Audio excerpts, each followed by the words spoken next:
যে নিজেকেই মুরব্বী মনে করে সে পথভ্রষ্ট হইতে তার একদিন সময় লাগবে না।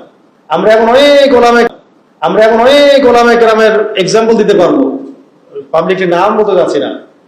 শুধুমাত্র নিজেকে মুরব্বী মনে করার কারণে এবং তার মাথার উপরে কোনো মুরব্বী না থাকার কারণে মুহূর্তের মধ্যেই পদস্খলিত হয়ে গেছে। এমন হচ্ছে সকালে হয়তো মুমিন ছিল, বিকালে কুফরি কথা বলে ফেলছে। বিকালে হয়তো মুমিন ছিল, সকালবেলা উঠে মুনাফিকদের পক্ষে কথা বলে ফেলছে, ইসলাম বিপক্ষে কথা বলে ফেলছে, দালালি করে ফেলছে। কারণ মুরব্বীদের সাথে মাশওয়ারা করে নাই। মুরব্বী বলতে বোঝাচ্ছি যারা শরীয়তের গভীর জ্ঞান অর্জন করেছেন, বড় বড় ওলামায়ে কেরাম, তাদের পরামর্শ নেওয়া। এই জন্য, আর এটা হলো তাদের কথা বললাম যারা মানে ফান্ডামেন্টাল আলেম, এরকম অনেকেই এরকম পরিস্থিতির শিকার হয়ে গেছে। আর আমরা যারা আলেম না, জেনারেল শিক্ষিত মানুষ বা শরিয়াত অত বুঝি না, তারা যদি মুরব্বী মেনে না চলি আমাদের কি অবস্থা হতে পারে। তো এখন এখানে আমি চলমান প্রেক্ষাপটে একটা খালি আফসোসের কথা বলি। অনেক কিছুই হলো, অনেক কিছুই হচ্ছে, আবার অনেক কিছু হবে, তাই না? কিন্তু যারা এখানে নেতৃত্ব দিচ্ছেন বা লিডিং রোল প্লে করছেন, তাদের মাথার উপরে কোন কোন মুরব্বীদেরকে তারা রেখেছেন এটা আমি জানতে চাই। কোন কোন বরেণ্য বিদগ্ধ ওলামায়ে কেরাম আর মুরব্বীদের সাথে মাশওয়ারা করে আপনারা কাজ করছেন, এটা জানার আমার খুব ইচ্ছা। যদি করেন আলহামদুলিল্লাহ, যদি না করেন তাহলে এটা খুবই গলত একটা কাজ হচ্ছে। উচিত ছিল বরেণ্য ওলামায়ে কেরামদের সাথে মাশওয়ারা করা, পরামর্শ করা। ওলামায়ে কেরাম আপনার ঘরের দরজার সামনে যাবেন না, তো আপনাকে আসতে হবে ওলামায়ে কেরামের দরবারের সামনে। জ্ঞান কারো কাছে হেঁটে হেঁটে যায় না, আপনাকে জ্ঞানের কাছে আসতে হবে। আর বরেণ্য ওলামায়ে কেরামদেরকে ফেসবুকে পাবেন না তো এইভাবে। ফেসবুক ইউটিউবে খালি সার্চ মারলেই তো হবে না যে কাদের ওয়াজ মানুষ বেশি শোনে আর কাকে মানুষ বেশি বড় আলেম মনে করে।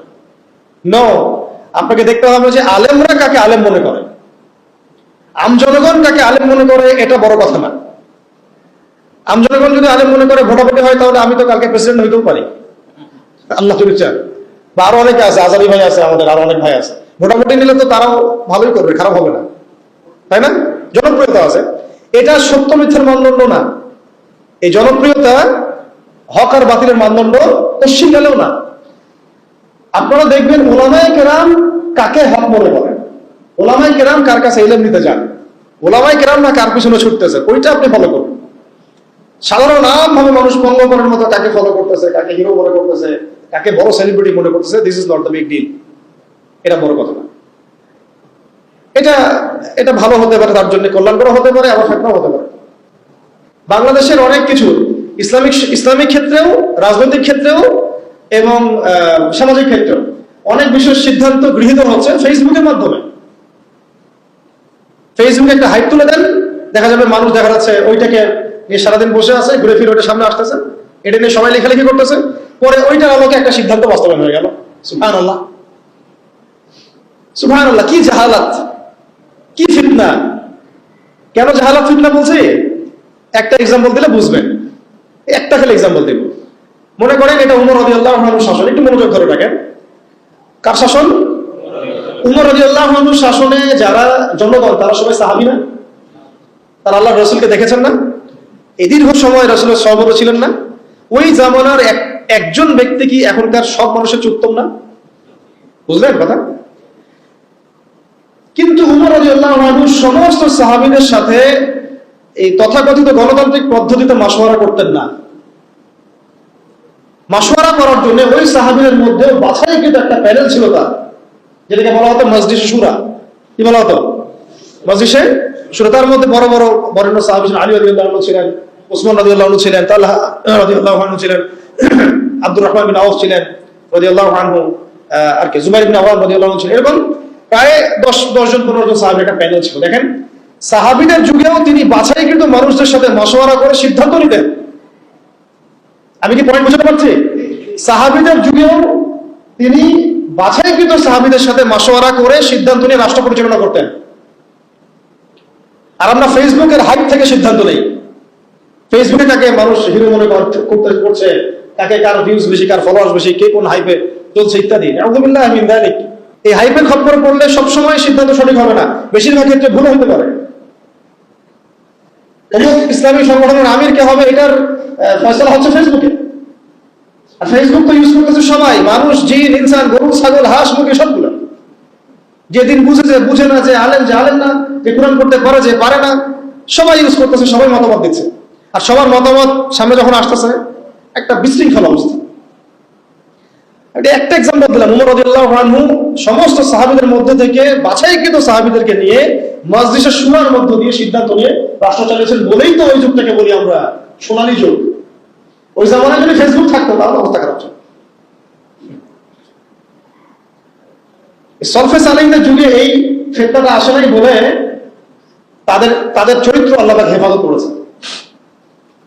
এখনকার যুগে যদি আবু হানিফা রাহিমাহুল্লাহ বয়ান করা শুরু করে, তার বয়ানের যে কত ভুল মানুষ ধরা শুরু করবে আল্লাহই ভালো জানেন ফেসবুকে।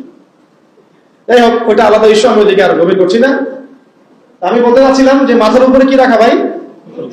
বরেণ্য ওলামায়ে কেরামদের মুরব্বীদের একটা প্যানেল রাখা, অন্তত 5 জন 10 জন, যতজন পারেন আপনি, অন্তত একজন বলবো আমি, অন্তত কয়জন?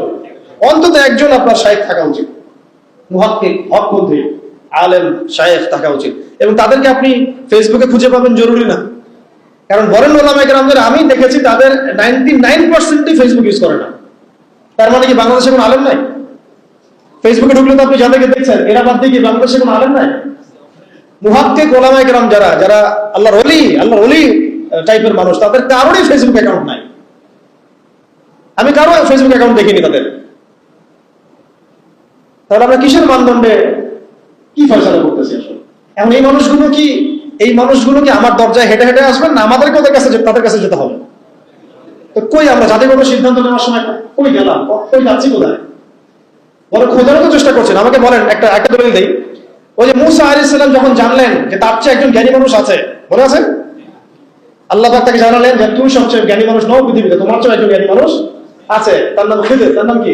খিজির আলাইহিস সালাম। তো মুসা আলাইহিস সালাম কি বললেন যে তাকে আমার কাছে আল্লাহ পাঠায় দেন, তো আমি তার কাছ থেকে মাশওয়ারা নেই, পরামর্শ নেই, বরং বললেন যে আল্লাহ ওয়াইজ ক্বালা মুসা লিফাতাহু লা আবরাহু হাত্তা আবলুগা মাজমাআল বাহরাইন আও আমদি হুকুবা। সুবহানাল্লাহ, কি চমৎকার আয়াত, আমি বুঝাতে পারবো না আয়াতের ব্যাখ্যাটা আপনাদেরকে। যখন মুসা আলাইহিস সালাম জানলেন যে তার চেয়ে একজন জ্ঞানী মানুষ, মুহাক্কিক একজন মানুষ আছেন, আল্লাহর ওলি আছেন, হ্যাঁ, তখন তিনি বললেন ওয়াইজ ক্বালা মুসা বলল লিফাতাহু, তার সাথে একজন যুবক ছেলে ছিলেন ইউসা বিন নুন।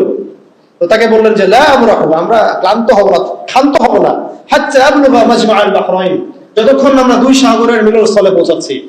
আও আমদি হুকুবা, পৌঁছাতে যদি যুগ লেগে যায় আমি হাঁটবো, তবুও আমি তাকে চাই। সুবহানাল্লাহ, সুবহানাল্লাহ। আল্লাহ পাক বলেছিলেন যে তাকে পাবা দুই সাগরের মিলনস্থলে। কোথায় পাবা? দুই সাগরের মিলনস্থলে, মাজমাউল বাহরাইন। মুসা আলাইহিস সালাম বলেন যুগ যদি হাঁটতেও হয়, হুকুবা শব্দ শোনেন নাই? 80 হুকুবা জাহান্নামে থাকতে হবে নামাজ না পড়লে। হুকুবা মানে একটা লম্বা সময় বোঝানো হয়। প্রয়োজনে আমি যুগ চলতে থাকবো, তবুও ওই মানুষের সহবত আমি চাই, ক্ষান্ত আমি হব না। সাথে নিলেন একজনকে, চলো। এই যে হাঁটা শুরু করলেন, চলতে কত বছর হাঁটতে হয়েছে আল্লাহই ভালো জানে। ওই সময় তো ফ্লাইট ছিল না যে একবার ল্যান্ড করে ফেললাম। তো এখানে দেখেন একটা বিষয় খেয়াল করেন যে জ্ঞানের কাছে যেতে হয়েছে, জ্ঞান হেঁটে তার কাছে আসে নাই। তাই আমাদের এই খিলাফা কনসেপ্টের জন্য অবশ্যই বরেণ্য ওলামায়ে কেরামদের সোহবত এবং মাথার উপরে এই মুরব্বীদের পরামর্শ মাশওয়ারা লাগবে। নিজেকে যদি মুরব্বী মনে করা শুরু করি, তখন পদস্খলন হতে সময় লাগবে না। আমাদের অনেক বড় ইসলামিক ব্যক্তিত্ব এবং সেলিব্রিটি এভাবে পদস্খলিত হয়ে গেছে অলরেডি, শুধু মুরব্বীদের সোহবত না থাকার কারণে, নিজেকে মুরব্বী মনে করার কারণে যে আমি মুরব্বী, আমার কোনো সোহবতের দরকার নেই। অথচ প্রত্যেক বরেণ্য মুরব্বীও আমরা যাদেরকে চিনি, তারাও মাথার উপরে মুরব্বী রেখে চলেন। সুবহানাল্লাহ, তাদেরও মুরব্বী আছে। এটা একটা সিলসিলা সিনাই এটা চলে আসতেছে একদম সাহাবীদের যুগ থেকে, রাসূলের যুগ থেকে। তাই 5 নম্বর পয়েন্টটা হচ্ছে আমাদেরকে কি করতে হবে ভাই? ওলামায়ে কেরামের সোহবত লাগবে এবং মাথার উপর মুরব্বী রাখতে হবে। কমপক্ষে কয়জন? কমপক্ষে একজন। এটা আপনি সিলেক্ট